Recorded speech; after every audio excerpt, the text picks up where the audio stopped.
Salut à tous, c'est Ikitu Nozuka, 22 ans, célibataire, libre comme l'air. Bon, vous vous abonnez à ce gars-là, Jugboy? Je crois que c'est pas mal. Ciao, portez-vous bien. Salut, moi c'est Jugboy, et aujourd'hui on parle des pubs dans la Japanimation. Alors avant tout, faut définir ce qu'est une pub, une publicité. Alors, selon Google, le fait d'exercer une action psychologique sur le public à des fins commerciales, spécialement de faire connaître un produit ou d'inciter à l'acquérir. Bon, globalement, c'était un peu inutile de dire ce que c'est, parce que je pense que tout le monde sait ce que c'est la pub. Hein. T'es sur TF1 le soir, tranquille, tu te mates ta petite série, ton petit film, et paf, coupure pub, et ça te fait chier, et après tu te dis « Ah tiens, par contre c'est vrai, j'avais pas pensé, il me faudrait peut-être que je rachète du fromage. » Et là, tu t'es fait avoir. Mais je divague. Déjà, il faut que vous soyez conscient d'une chose, c'est que la pub est présente partout dans le milieu du manga. Car le monde du manga et de la Japanimation est fait avec passion. Non, avec passion. Et oui, pour rappel, les mangas et les animés, c'est avant tout du business. Ah ouais, parce que si ton manga il rapporte pas d'argent, bah tu peux être sûr que tu seras pas publié en fait. Ça s'appelle du business. Déjà, on va commencer tranquillement avec les iCatch. Alors, qu'est-ce que c'est un iCatch si t'es pas au courant? C'est tout simplement le petit instant musical en milieu d'épisode pour t'annoncer la coupure pub. Donc tu trouves ça dans pas mal d'animés, et le premier qui me vient à l'esprit, c'est One Piece ou encore Full Metal Alchemist. Full Metal Alchemist. Mais ça, à la limite, c'est gentil, j'ai envie de vous dire. Parce que quand on va parler des openings et des endings, alors là, ouais, vous faites avoir, parce que ça aussi c'est de la pub.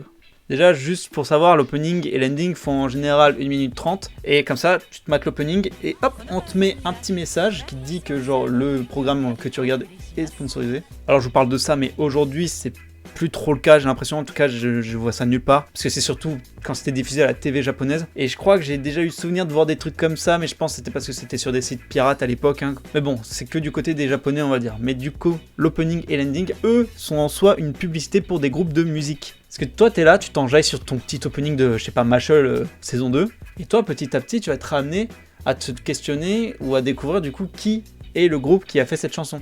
Et eux, c'est un sacré coup de pub, parce que faire du coup l'opening d'un animé qui cartonne, c'est vraiment quelque chose d'important pour eux, ils se les arrachent, hein. Je pense que les mecs, tu leur dis, ouais, on vous veut pour faire le prochain opening de One Piece.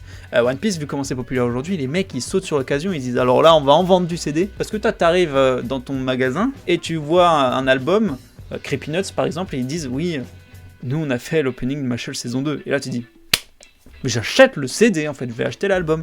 C'est très très vendeur, on dirait pas comme ça. Et du coup, ça marche aussi pour les endings. Mais avant tout, c'est quoi le but premier d'un animé? C'est de promouvoir le manga depuis lequel il est issu. Hein, si tu regardes ton épisode de Demon Slayer, c'est pas juste parce qu'ils avaient envie de faire Demon Slayer en animé, non, c'est parce que derrière, tu vas dépenser ton fric dans le manga. Bah ouais. Et si tu regardes bien, il y a eu beaucoup de mangas qui ont vu ses ventes exploser suite à son adaptation animée. Mais quand l'animé n'a pas de support de base, alors ouais, parce qu'il y a des animés, ils sont créés comme ça à partir de rien, Cowboy Bebop, Samurai Champloo, il n'y a pas de manga à la base, hein. Ça a été créé directement comme ça. Bah là encore, il y a du marketing, hein. Ah, tu vas vendre des figurines et des goodies. Ah bah ça c'est sûr. Surtout que Cowboy Bebop, de mémoire, il me semble que le but commercial derrière était de vendre des figurines. Et le fait de produire un animé est aussi une pub en soi pour des sites de streaming.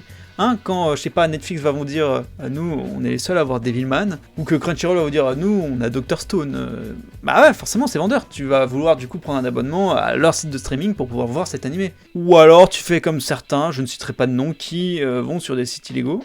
Ah ouais, la passion, mais la passion, ça coûte cher au bout d'un moment.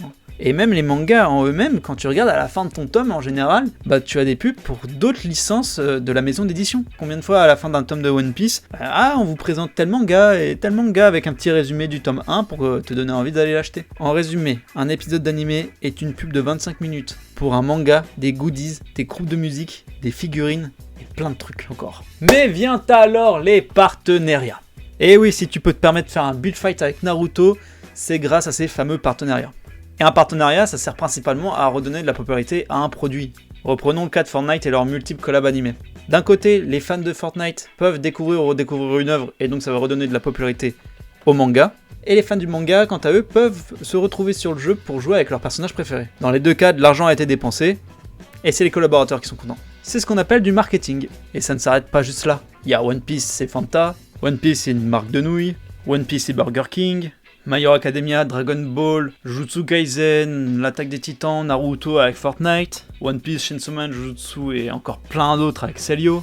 Mais bon, on est encore loin des rois de la collab. Je veux bien évidemment parler de Jojo Bizarre Adventure. Jojo avec Vans, Jojo avec Gucci, Jojo avec Mercedes et Jojo avec le Louvre. Ah non, eux ils sont partis trop loin.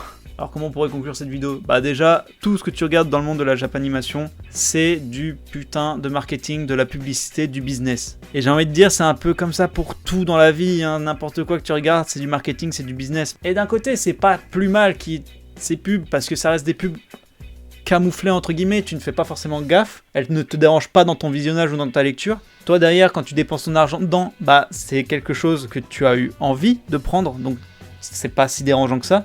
Et sans ces pubs, bah il n'y aurait pas eu autant d'argent qui circulerait pour ce média-là. Et s'il n'y a pas eu autant d'argent qui circule, bah en fait on n'aurait pas autant de choses qu'on en a aujourd'hui. Sur ce, bah j'espère que la vidéo elle t'aura plu. Hein, si c'est le cas, bah je t'invite à t'abonner, pourquoi pas activer la cloche des notifications. Je t'invite également à lâcher un like, pourquoi pas lâcher un commentaire, même pourquoi pas partager tant que tu y es. Je t'invite également à me suivre sur ma page Instagram, ça fait toujours plaisir. Et je te dis à la prochaine. Bye bye.